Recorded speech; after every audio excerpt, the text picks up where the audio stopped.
My wife just passed away. My father told me to marry another woman just like he did. This started a war between us. I, 26 male, lost my wife Annie over a year ago when our two children were only 18 months and 4 years old. She was only 25. Annie and I had two kids who were barely 18 months and 4 years old at the time, almost the exact age I was when I lost my mom. The parallel was chilling, and it forced me to confront the full circle my life had taken. I was only 5 when my mom passed away. It's one of those memories that isn't just a single moment. It's like a shadow that stretched long over my childhood. Growing up, everything seemed a bit grayer, a bit more muted without her. The house was quieter, and Dad was always busy, trying to fill the void her absence left in every corner of our life.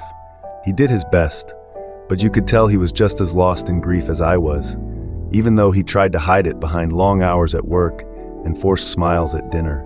I remember feeling perpetually confused too.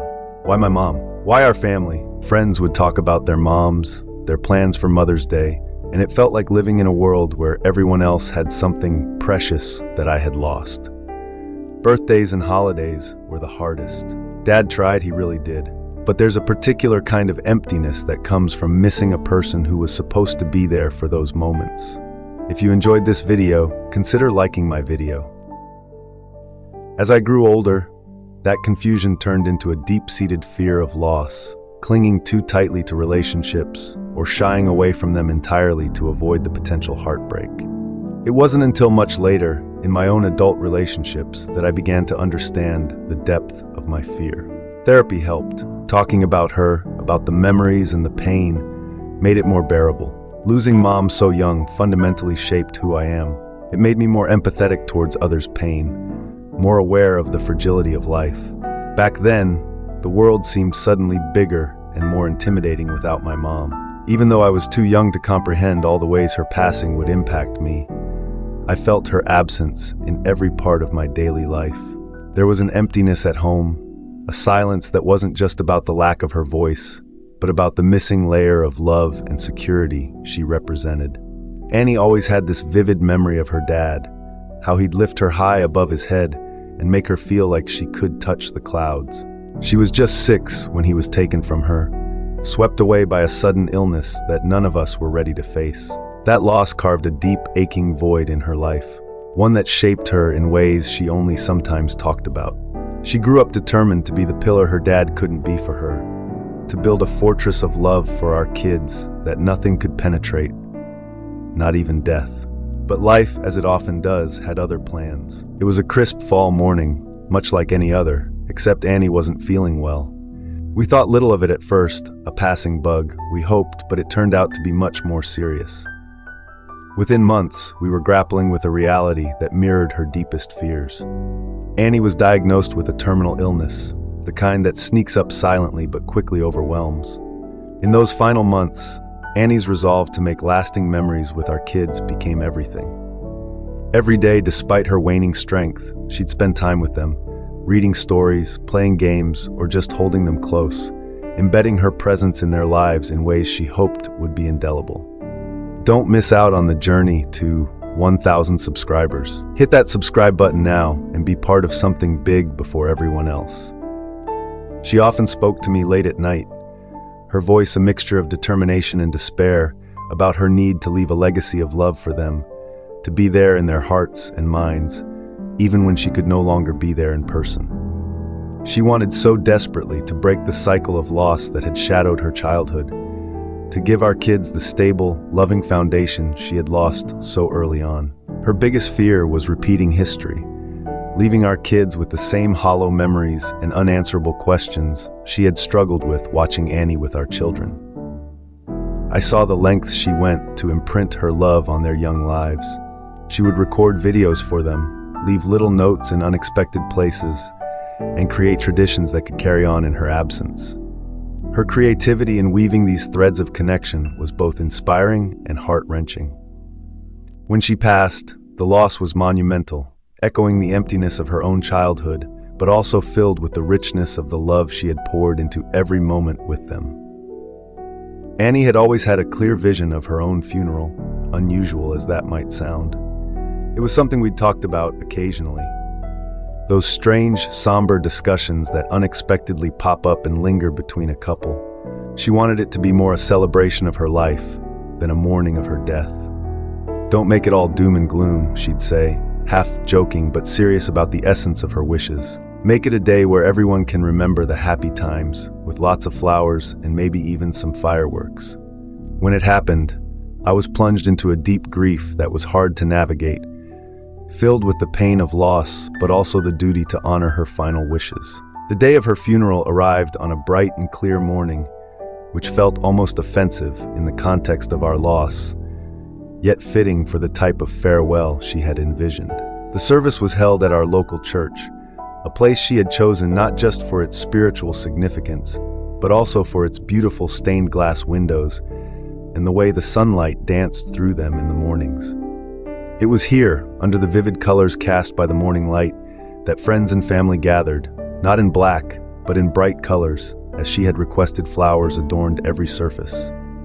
Wildflowers, her favorite, in vibrant hues of blues, yellows, and reds, creating a tapestry of color that transformed the usually somber space into one that was alive with remembrance and love. The air was filled with her favorite music, a mix of classic rock and folk tunes, songs that had soundtracked our life together. Each melody stirred memories, bringing smiles even through the tears. After the service, we moved to a nearby park, another place Annie loved. It was here that the atmosphere lightened, as people shared their stories about Annie, her quirks, her laugh, her boundless energy. It felt like she was there with us in the laughter and the shared memories. As the sun began to set, we prepared for the final act of the day, the fireworks. It was an unconventional choice, but it was exactly what she had wanted. As the first rocket shot into the sky, bursting into a cascade of color, it felt like a release, a letting go of some of the sorrow and a celebration of a spirit too vibrant to ever be really gone. Each explosion of light was a reminder of her vibrant life, a punctuating finale that she would have loved. Now, as I watch our children grow, I see Annie's influence in their resilience, their laughter, and even in their tears. They talk about her often, recalling moments I didn't even realize they remembered. It's clear that while death took Annie away too soon, her efforts to be a present loving force in their lives didn't go in vain. She lives on through them, through the stories we share, and the love we keep alive. As their father, my role has evolved to not just nurturing them, but also preserving the essence of what Annie wanted for them. A sense of security, love, and the knowledge that they were and always will be cherished, no matter what life throws our way. Now, as I watch my own children, I see that same confusion and loss reflected in their eyes. They look for Annie in simple moments, when they accomplish something small like tying their shoelaces, or when they need comfort after a bad dream. I know those feelings. I live them. It's a reminder of how deeply a child feels the absence of a parent, often in ways they can't fully express. This shared experience has deepened my empathy and understanding of my children's emotions. I often find myself navigating their grief while managing my own, trying to be the rock that they can lean on. It's not just about providing for them materially, but ensuring they feel safe and loved, that they have space to miss their mom without feeling like they need to hide their grief. Their journey through loss has also reshaped my approach to parenting. I'm more patient, more attuned to the unspoken parts of their sadness, and more proactive in addressing our emotional health as a family. We talk about Annie often, keeping her memory alive, not as a shadow that hangs over us, but as a light that continues to guide us. I strive to be present in a way I felt my dad struggled to be after my mom died. Seeing my children cope with their loss, I understand the long road ahead of them. I know the challenges they'll face as they grow up without their mom, but I also see their resilience, and it gives me hope. It reminds me that while the pain of loss never fully disappears, it can be woven into the fabric of our lives, making us stronger and more connected to each other.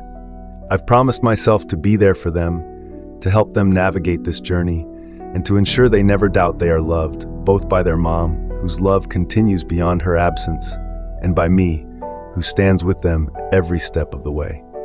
After my mom passed away, the house felt suspended in time, with remnants of her life tucked into every corner. Her clothes still hung in the closet, Her books remained on the shelves, and the air carried the gentle hint of her perfume.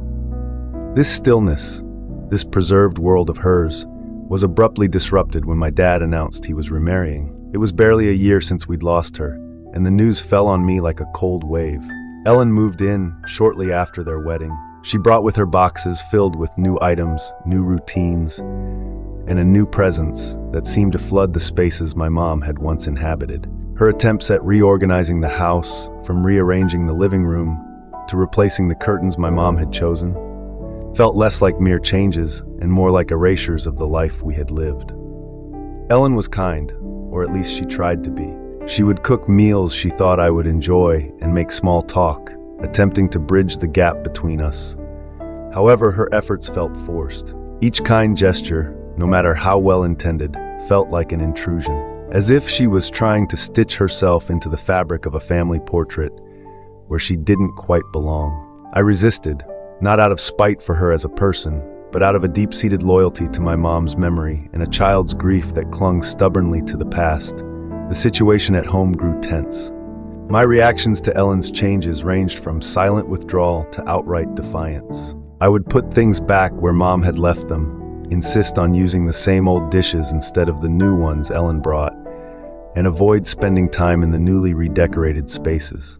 I missed the familiarity of my old life, the comfort of knowing every corner held a piece of my mom, my dad. Caught between his attempt to move forward and his child's resistance, often became frustrated.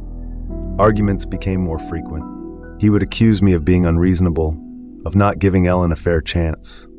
I saw it differently. I felt he was erasing Mom's legacy, pushing me to forget rather than remember. One particularly heated evening, my dad snapped after finding me rearranging the living room to its original state.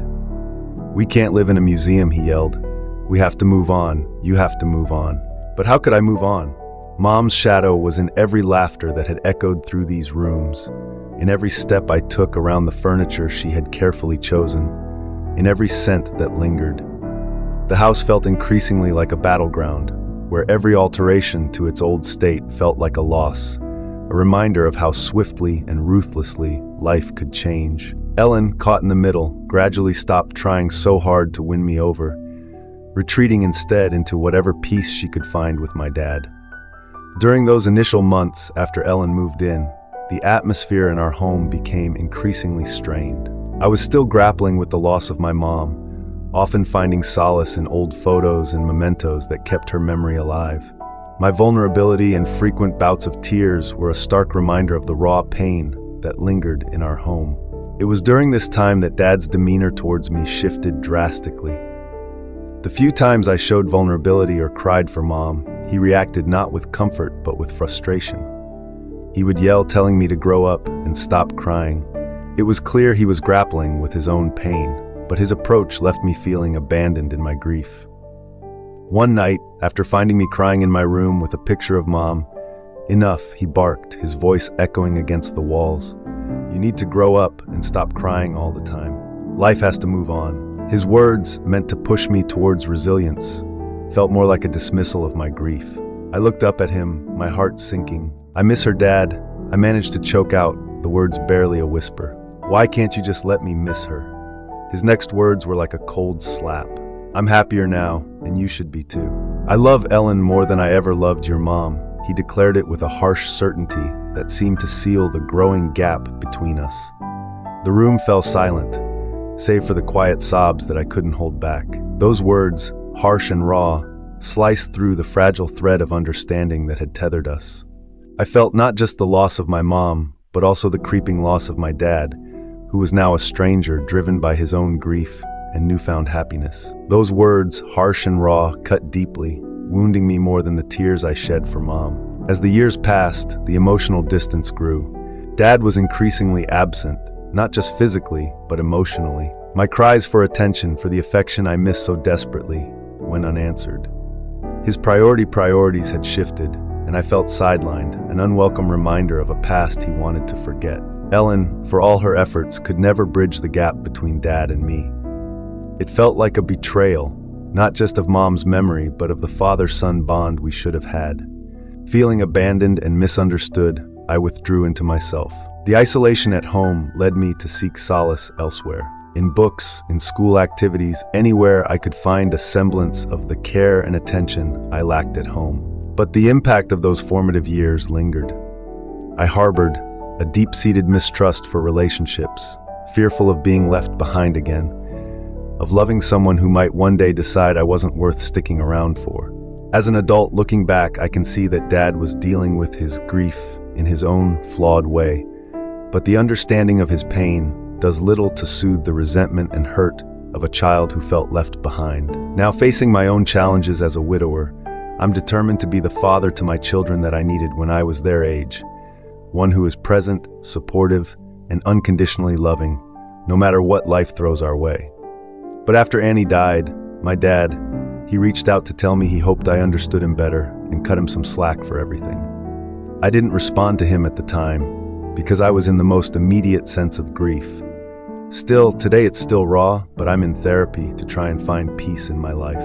He reached out to me a few more times, and he apologized for his initial message.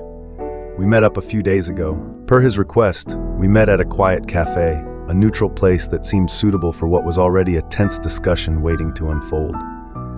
As I sat across from him, still wearing my wedding ring, a stark symbol of my ongoing grief, it didn't take long for the conversation to veer into uncomfortable territory. He noticed the ring almost immediately and took it as a cue to voice his thoughts on moving forward. "You can't keep living in the past," he said. "It's time to think about your future. Maybe start meeting people again." I clenched my jaw, feeling the old frustration simmer. I asked him to drop the subject, but he pressed on, perhaps thinking that pushing me was for my own good. That's when he brought up his own past, his quick remarriage after my mom's death. He explained, not for the first time, but certainly in the most explicit way, how his new wife had brought him happiness, something he thought was impossible after Mom. "I needed that, and I think you do too," he said earnestly. "I thought you'd understand by now, especially with the kids needing a mother figure." His words stung sharply. It wasn't just the suggestion that I replace Annie, but the implication that my grief was somehow a selfish indulgence, that I should move past for the sake of the kids. He went further, saying that he hoped I would eventually see the benefit of his choices, that I would stop holding on to my resentment and realize that embracing someone new wasn't a betrayal of my late wife. I told him firmly, it doesn't work that way. Grieving isn't just something you turn off to make room for someone else, and it certainly doesn't work on a convenient timeline. I could see the frustration in his face, mirroring the anger in mine. "You think I hate you for being happy with her, but it's not about that. It's about how you handled everything when Mom died, how you pushed her memory out as if it was the only way to be happy again." He was taken aback by my bluntness. Perhaps he hadn't realized how deeply his actions had hurt me, or maybe he had never considered that his path to happiness had left a trail of pain in its wake. Our conversation grew heated, voices raised enough that other patrons shot us wary glances. The air was tense as my father and I reached a fragile point in our conversation. His earlier remarks about moving on and finding new love had pushed me to a breaking point. Seeing the shock on his face when I challenged his views on grief and moving forward, he paused, looking genuinely bewildered. "How do you expect to find someone else to love you and the kids if you're still hung up on Annie?" He asked, his voice tinged with concern but also a hint of frustration. It was a question that might have been genuine in his mind but felt like an accusation to me. "Annie was the love of my life," I replied, my voice firm, each word laden with unyielding truth. "And yes, I'm still hung up on her because love doesn't just end when someone dies.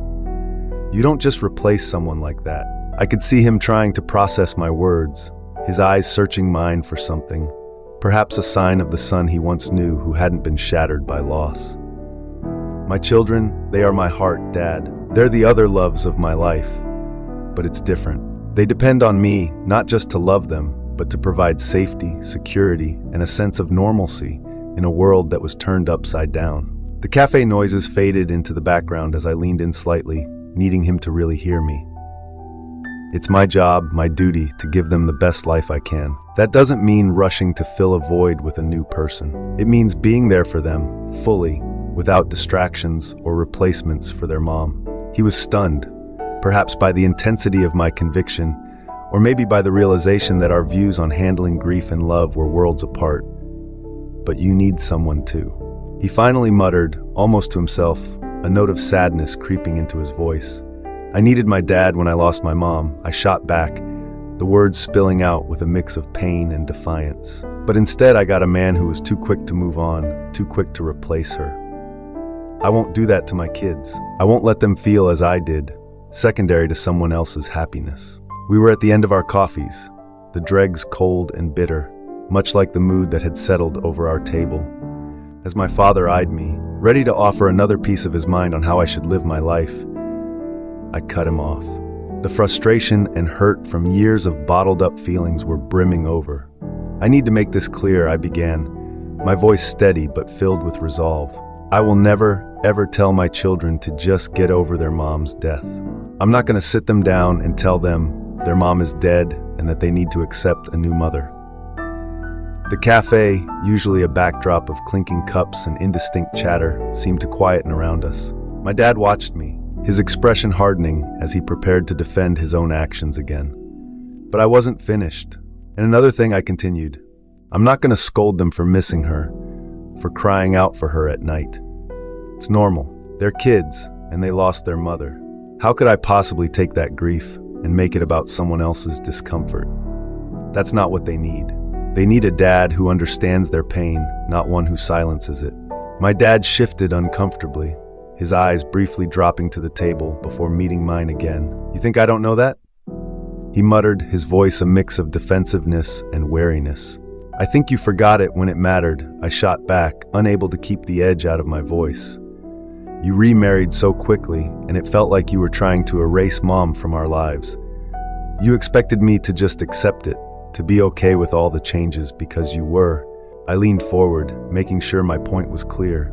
I'm not looking to find them a new mother. What I am striving to do is to be the best dad I can be, given the shitty hand we've been dealt. I want to give them stability, love, and understanding, not rush to fill a perceived gap with the first person who comes along. I paused, my heart pounding with the intensity of the confession. And I will never, ever make them feel like they are second to anyone else in my life. The way you did with me, you made it clear you loved your new wife more, and I felt like I had lost you too, not just Mom. He finally said something about regret, how he regretted that I couldn't see his perspective, that maybe one day I'd understand. But as I walked away from that cafe, I knew that understanding wasn't just about seeing his point of view. It was about recognizing the deep divides and how we processed loss. I wasn't ready to forgive his past actions just because he had found happiness. My path was different, and I needed him to respect that without judgment or pressure. As I drove home, the weight of our fractured relationship heavier than ever, I realized that some gaps might be too wide to bridge, at least for now. The last time I saw my dad at that cafe, it felt like a definitive line had been drawn.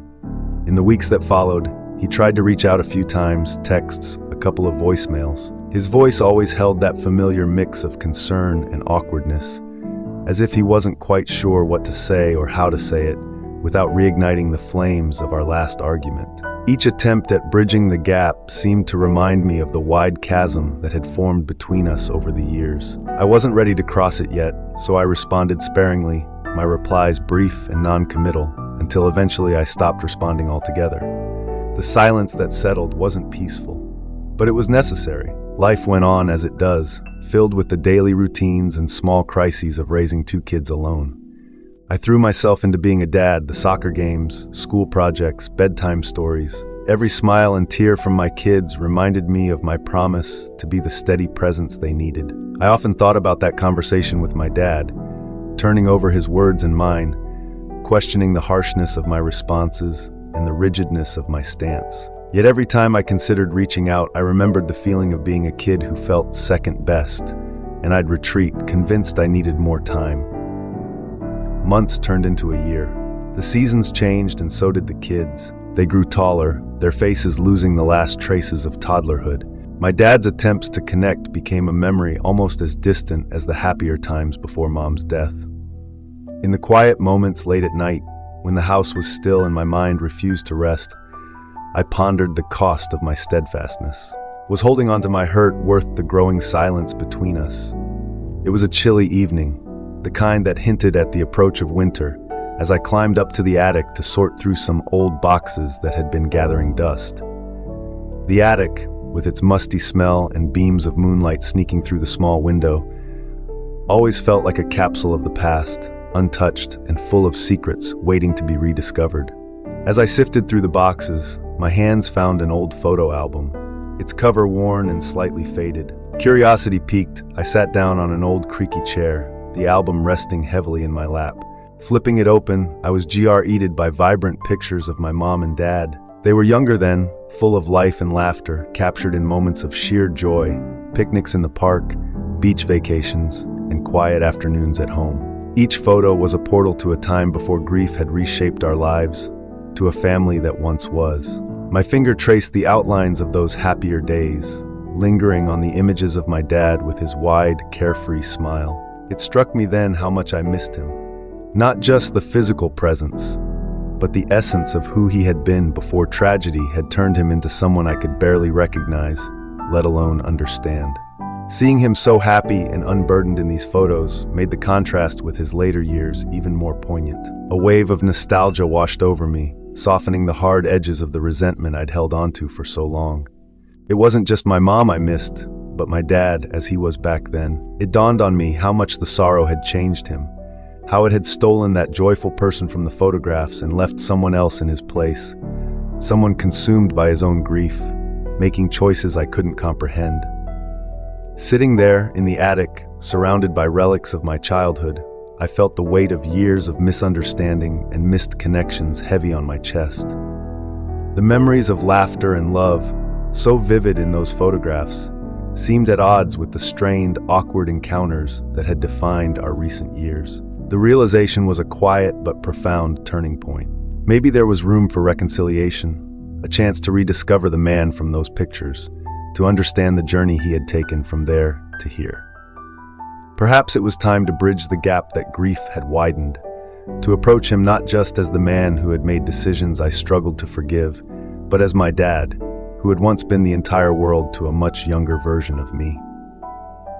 Resolute, I closed the album, a plan forming in my mind. I would reach out to him, try to initiate a conversation, not just about what went wrong, but about what had once been right. It felt like a daunting task, filled with potential for pain, but also for healing. As I descended from the attic, leaving the quiet sanctuary of the past behind, I was ready to face whatever came next, armed with newfound understanding and a hopeful heart. It made me think about how the kids would remember these years. Would they see a dad who stood his ground, or one who let old wounds dictate the future? The thought unsettled me enough to consider that perhaps it was time to try a different approach, not for my sake, but for the kids who deserve to know all facets of their family, even the complicated ones. The next morning, I drafted a message to my dad, simple yet more open than anything I'd sent in a long time. "Let's talk," it read, "when you're ready." I wasn't sure where a conversation might lead us or whether it would heal any old hurts, but I knew it was a start, a small step toward understanding, or at least coexistence in this new charter of our lives. As I hit send, the silence I had grown accustomed to seemed a little less daunting, tinted with the possibility of something new.